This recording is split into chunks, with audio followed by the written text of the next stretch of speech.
বর্ষার বর্তির বিল তো আপনারা সবাই দেখেছেন। শীতকাল কেমন থাকে সেখানকার অবস্থা। আমার পেছনে যেটা সবুজ ক্ষেত দেখতে পাচ্ছেন, এটাই কিন্তু বর্তির বিল। শীতকালে এখানে জল থাকে না, এখানে তখন পেঁয়াজ চাষ, সর্ষে চাষ এবং ভেন্ডি চাষ হয়। আর বর্ষাকালে টোটালটা জলের নিচে থাকে, মানে যেখানে আমি দাঁড়িয়ে আছি যে রাস্তাটা, এই রাস্তাটাও কিন্তু থাকে জলের নিচে। শীতকালে শুধুমাত্র এই যে ক্যানেলটা দেখছেন, এই ক্যানেলটায় জল থাকে, এখানে নৌকা আছে, এই ক্যানেল করে আপনাকে বিভিন্ন জায়গায় ভেতরে ঘুরতে নিয়ে চলে যাবে। চলুন ওখানেই যাব এখন। সুপ্রভাত, আপনাদের সঙ্গে আমি অরিত্র। আপনারা দেখছেন আমার চ্যানেল দ্য আনফোল্ড লাইফস্টাইল। আজ সুন্দর একটা স্নিগ্ধ শীতের সকালে আমি চলে এসেছি বর্তির বিলে। বর্তির বিল ব্যারাকপুরের নীলগঞ্জের কাছের একটা বিল। বর্তির বিল নাম হয়েছে, তার অনেকে বলে, এটা সত্যতা যাচাই করিনি, এখানে 32টা বিল ছিল, তার থেকেই এটা বর্তির বিল নাম হয়েছে। জানি না এটা সত্যি না মিথ্যে।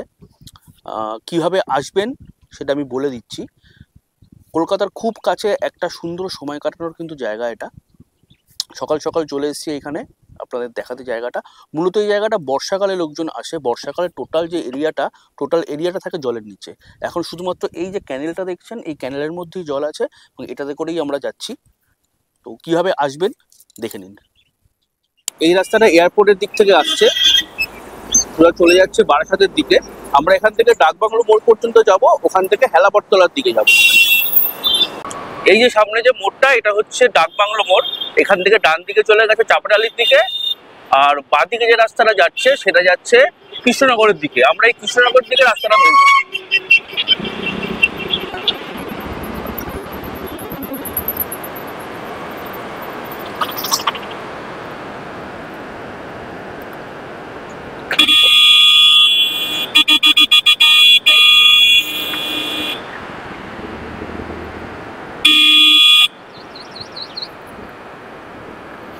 এই যে সামনের মোড়টা, এটা হচ্ছে কলোনি মোড়।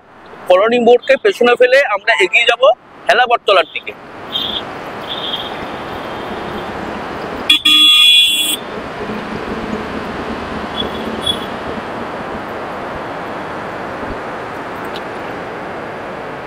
এই রাস্তাটা সোজা চলে যাচ্ছে কৃষ্ণনগরের দিকে।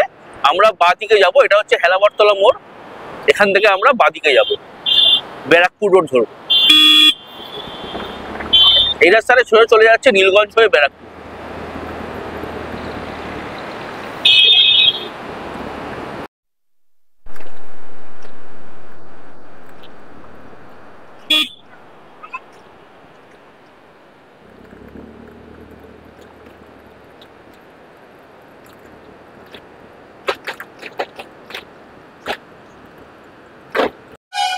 এই যে মোড়টা দেখতে পাচ্ছেন, এর নাম হচ্ছে ব্যাংকের মোড়। আমরা ওদিক থেকে আসলাম, এদিকটা হচ্ছে ব্যারাকপুর আর এদিকটা হচ্ছে বারাসাত। আমরা যাব এদিকে। এবার এখানে অনেক টোটো এবং অটো পাবেন। 15 থেকে 16 টাকা পার হেড ভাড়া নেবে। একটা জায়গায় নামিয়ে দেবে, ওখান থেকে আপনাদের হেঁটে যেতে হবে। কিন্তু আপনারা যদি রিজার্ভ করে যান তাহলে 100 থেকে 150 টাকা আপনাদের একদম বর্তির বিলের কাছে নিয়ে চলে যাবে।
শুরু হয়ে গেল আমাদের নৌকা বিহার।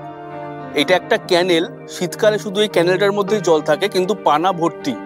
আমাদের এই যে আমাদের মাঝি ভাই আজকের, কি নাম তোমার? শান্ত বিশ্বাস। আমাদের 100 টাকা পার হেড লাগছে এই নৌকায় ঘুরতে, ওরকমই রেট। তো আমাদের মাঝি ভাই আশ্বাস দিল পানাতে কোনো অসুবিধা হবে না, আমরা সুন্দর পানা কাটিয়ে কাটিয়ে চলে যেতে পারবো। তো উপভোগ করি নৌকা বিহারটা, আপনারাও দেখুন।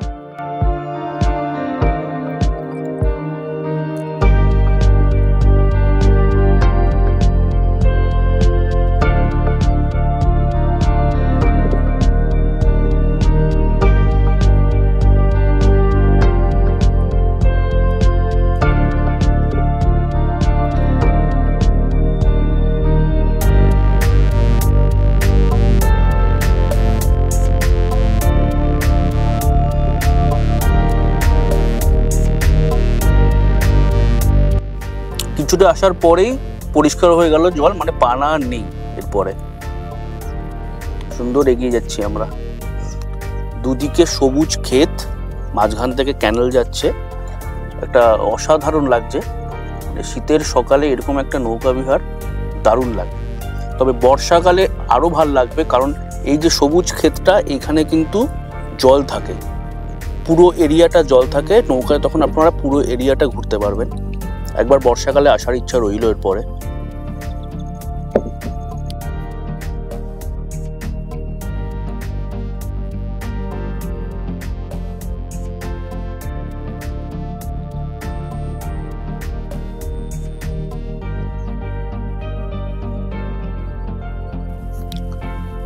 চারিদিকে শান্ত পরিবেশ, তার মাঝখানে কিছু নাম না জানা পাখির ডাক, একটা অসাধারণ অনুভূতি হচ্ছে। সকলকে রিকোয়েস্ট করছি অবশ্যই এই জায়গাটা একবার এসে ঘুরে যাবেন। কলকাতা খুব বেশি দূরে নয়, আমি গুগল ম্যাপের লিঙ্কটা ডিসক্রিপশন বক্সে দিয়ে দেব, আপনারা সুন্দরভাবে চলে আসতে পারেন এখানে। এই যে দেখছেন সর্ষের ক্ষেত, এই জায়গায় কিন্তু বর্ষাকালে জলে ভর্তি থাকে। আর এখন এখানে সর্ষে চাষ হয়, পেঁয়াজ, ভেন্ডি, বিভিন্ন ধরনের সবজির চাষ হয়। আর বর্ষাকালে মূলত এখানে পাটের চাষ হয়, পাট পচায়। দেখুন কত বক, ক্যামেরায় আসছে কিনা আমি জানি না, ওখানে ভর্তি বক, সাদা হয়ে গেছে জায়গাটা পুরো। বিভিন্ন নাম না জানা পাখি উড়ে বেড়াচ্ছে। শীতকালে এখানে প্রচুর পাখির সমাগম হয়।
মোটামুটি নৌকা বিহার হয়ে গেল, আধ ঘন্টা 35 মিনিট ঘুরলাম। এখন শুধু ক্যানেলটার মধ্যেই জল আছে, টোটাল জায়গাটায় বর্ষাকালে জল থাকে, তখন অবশ্যই একবার আসবো, টোটাল জায়গাটা তখন ঘুরতে পারবো। তবে অভিজ্ঞতা কিন্তু বেশ ভালো, শীতের সকালে খুব সুন্দর একটা সময় কাটাতে পারেন। তো এখন বেলা বাড়ছে, রোদের তাপটা বাড়ছে, তবে বিকেলবেলা আপনারা আসতে পারেন, বিকেলে কিন্তু এখানে খুব সুন্দর সূর্যাস্ত দেখা যায়। ওভারঅল অভিজ্ঞতা খুব ভালো, দারুণ। এরকম দোকান এখানে বেশ কয়েকটা রয়েছে, আপনারা মোটামুটি টিফিন এখানে করে নিতে পারবেন, অনেক কিছুই এখানে পাওয়া যায়। আরও বেশ কয়েকটা রয়েছে, এখন অনেক সকাল, এখনো পর্যন্ত এটা চালু হয়নি, তবে বিকেলের দিকে কিন্তু এগুলো আপনারা সব কিছুই মোটামুটি পাবেন এই দোকানগুলো। এই ছিল আমাদের আজকের ভিডিওটি কেমন লাগলো অবশ্যই কমেন্ট করে জানাবেন। আর মাস্ট রেকমেন্ডেড, বর্ষাকালে আপনারা এখানে একদিনের জন্য বা একবেলার জন্য অবশ্যই ঘুরে যাবেন। আমার পেছনে যেটা দেখছেন এটা কিন্তু পেঁয়াজ ক্ষেত, আর এই বর্তির বিলেরই এটা অংশ। এইখানেও কিন্তু বর্ষাকালে জল থাকে। অবশ্যই বর্ষাকালে আসুন। আর যারা চ্যানেলে নতুন তাদের রিকোয়েস্ট, চ্যানেলটাকে সাবস্ক্রাইব করে পাশে থাকবেন। এরকম ভিডিও যাতে আপনাদের আরও উপহার দিতে পারি সেটাই সাহায্য করবেন। ধন্যবাদ।